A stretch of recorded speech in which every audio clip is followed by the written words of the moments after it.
കൗതുക കാഴ്ചകളുമായി Skyland under water tunnel expo ആരംഭിച്ചു. ഫറൂഖ് മല്ലിക തിയേറ്ററിന് സമീപം മലബാർ ടൈൽസ് ഗ്രൗണ്ടിലാണ് പ്രദർശനം ആരംഭിച്ചത്. എക്സ്പോ മെയ് 11 വരെ തുടരും.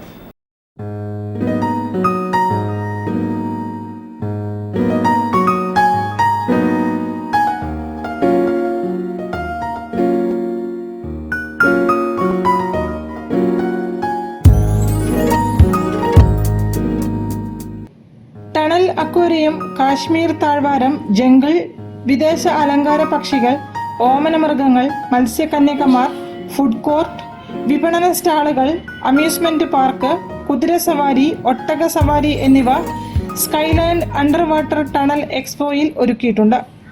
അവധിക്കാലം ആഘോഷമാക്കി മാറ്റാൻ സംഘാടകർ ഒരുക്കിയ കാശ്മീർ താഴ്വാരവും, പക്ഷികൾ പാറിപ്പറക്കുന്ന ജംഗിളും, വൈറ്റ് ഹൗസ് കവാടവും, നീന്തിത്തുടിക്കുന്ന മത്സ്യകന്യകമാരുമെല്ലാം ഏറെ ജനശ്രദ്ധ ആകർഷിക്കുന്നു. നമുക്ക് കുറേ കാര്യങ്ങളൊക്കെ അറിയാൻ പറ്റും. പിന്നെ മത്സ്യകന്യക നല്ലൊരു കാര്യമാണ്.